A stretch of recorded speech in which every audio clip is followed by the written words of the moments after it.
آج ریاست پاکستان اگر یہ فیصلہ کر رہا ہے کہ اس نے افغان مہاجرین کو واپس بھیجنا ہے تو میرے خیال میں یہ ایسا آسان فیصلہ نہیں ہے کہ ایپیکس کمیٹی بیٹھ کے انٹرم گورنمنٹ بیٹھ کے یہ فیصلہ کرے. انٹرم گورنمنٹ کا کام جلد از جلد فوراً فری اینڈ فیئر انتخابات کرانا ہے. اس کے ساتھ یہ جو انٹرم گورنمنٹ مزید پیچیدہ فیصلوں میں گھس رہا ہے، یہ ہم سمجھتے ہیں کہ انٹرم گورنمنٹ صرف نام کا استعمال ہو رہا ہے اور فیصلے کہیں اور ہو رہے ہیں. ٹھیک ہے، آپ کو مہاجر سے تکلیف ہے، پالیسی ایک بنائیں،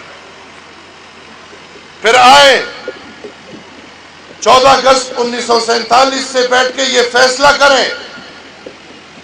میں ماننے کو تیار ہوں آپ کے ساتھ کہ جو مہاجرین افغانستان سے آئے ہیں ان کو واپس بھیج دیں، ٹھیک ہے، لیکن یاد رہے کہ مہاجرین صرف افغانستان کے لیے ہے.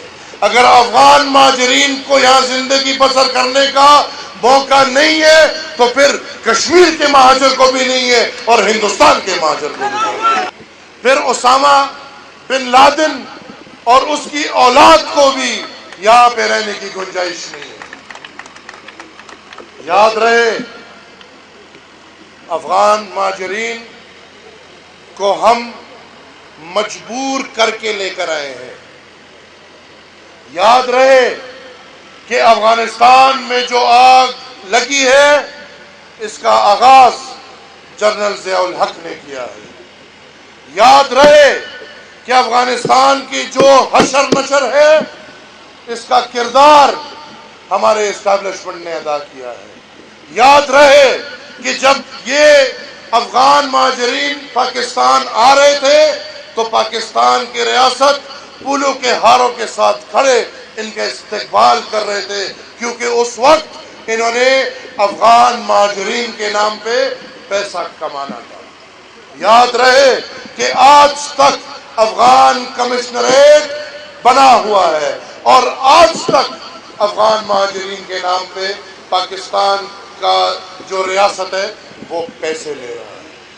یاد رہے کہ یو این چارٹر میں آپ نے یہ فیصلہ کیا ہے کہ ہم افغانیوں کو ادھر رہنے کا موقع دیں گے. تو میری قوم جو کہ افغانستان میں ہے یا ادھر کی زندگی کے خطروں سے آ کے یہاں زندگی بسر کر رہے ہیں، ان کو آئین، قانون، رولز اور ریگولیشن کے تحت یہاں پہ زندگی بسر کرنے کا موقع دیا جائے.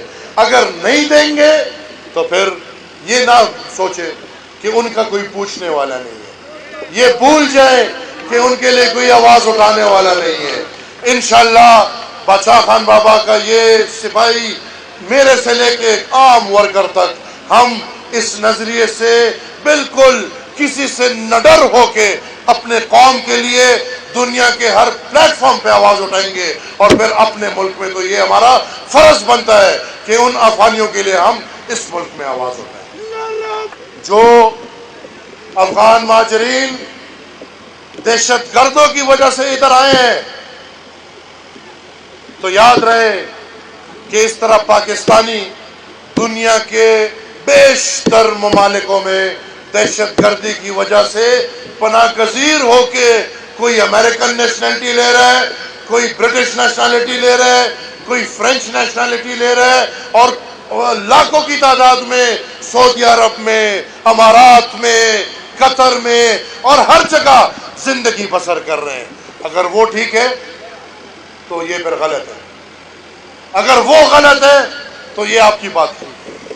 اور پھر آخری، اگر آپ کہتے ہیں کہ 32 دھماکوں میں سے 12 دھماکوں میں افغان شہری ملوث ہے تو کیا 12 دہشت گردوں کی وجہ سے 12 لاکھ افغانی مجرم بن گئے؟